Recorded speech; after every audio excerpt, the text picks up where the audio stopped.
This is how to make a sterling infinity knot ring, and you need some flush cutters and a pair of pliers that are decent, that they won't mark up your wire too much. An 18 gauge sterling silver wire. 18 gauge is about 1 millimeter. Okay, so you measure out the 2.5 approximately. Then you're going to fold the wire, and the tail part goes in the front. And you make your loop about like that. Then you take that tail, and I reach around behind and pull it around and make another little loop about the same as the first one except opposite. And then this tail part now has to go inside the loop. So that's where I'm going to take my pliers and I'm going to lift up the tail, bend it, stick the end through the loop, and then grab it with the pliers and pull it through quickly. Then you got your infinity knot, and usually it needs to be straightened up a little bit. So I just even it up as much as I can. Looks good. And then I straighten this end. And then you're going to measure it to cut it for the size ring that you need. And I cut mine a half size larger than the ring I want to make. So if I was going to make a size 7 ring, I cut it to a size 7.5, which is 55.3 millimeters. So I try to center the knot in the length of how I'm going to cut it, which is 55.3. Hold the knot down. That's about 55.3 right there, and then I mark it on the other side and cut it. And I just take my flush cutters and nip the flat side on each one of those marks, there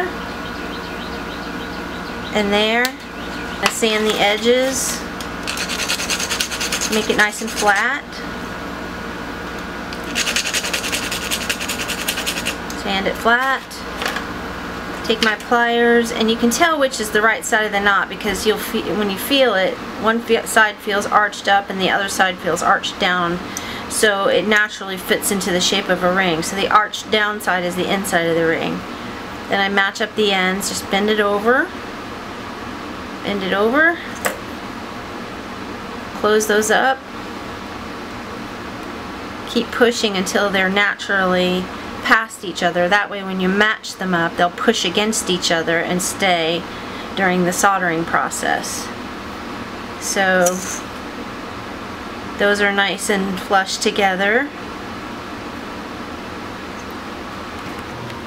Now I'm going to use paste solder to solder the joint in this ring, and I just put the solder on top of the joint. I like to use paste solder for a lot of things. It's just more convenient because it includes flux and it's just easier to place. It sticks onto the metal a little bit, which makes it a little bit easier to work with sometimes than sheet solder or wire solder. And just heat that up a little, and the solder flows, and then I'm gonna turn it, flip it over with my pliers and just heat the other side and get that solder even. So then you let your ring cool off, and you're going to use a steel ring mandrel and a nylon mallet. The ring's cooled off, and you kind of just push that down onto the steel ring mandrel and gently, so you don't mess up the knot, the shape of the knot. Start gently pushing it down. If it gets caught up on the sizing lines, just turn it a little bit so that the complicated part of the ring is on the smooth side. Seems to help it slide down the mandrel a little bit better. You're going to start gently hammering it with the nylon mallet. Just kind of gently push that knot down into the roundness shape of the ring that you want. And you go around to the other side and you just tap it until it conforms to the size and shape of the mandrel, and push it down. You'll be able to push it down a little bit more now.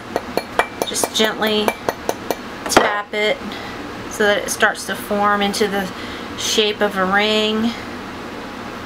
Straighten your knot out when you need to. Just kind of watch it as it goes. Then I can start hitting it a little harder with this nylon hammer to just get at that last little bit of size up to a size 7. It's at a 6.5 now, so taking care not to smack that knot real hard. Just kind of hit it gently because you don't want to deform it in any way. And then the last thing you want to do is take the ring off the mandrel and true it. And what I do is I put it on the edge of my steel block here, and whatever your configuration is, you can figure out a way to do this too, but I put it on the edge so that the knot that sticks out kind of hangs down off the edge, and I can have the shank of the ring flat. I use a little finishing hammer here, and I just tap it down flat on one half and then flip the ring over and tap it down flat on the other half. And that does two things. It trues up the ring really nice and makes it look nice and straight, and it also gives you that little bit of extra size that you need to get it up to the right size. And look at the knot and make sure it's still the shape you want it to be. Sometimes I take my round nose pliers and just put them in there where I think it's kind of flat on the knot. Put my round nose pliers in there and just inch that out just a little bit. Make it a little bit rounder. And I make sure the shape is pretty good. You're always going to have that little part where it pops out right there where the wire comes out of the loop. But as long as it's basically a round shape, that's fine. And now it goes into the pickle. Sometimes you'll end up with a little blob of solder on the bottom of the ring. And it's really easy to even that out. You just use a grinding wheel on your Fordham or your Dremel or whatever. Just like a smooth grinding wheel. And you're just going to take it and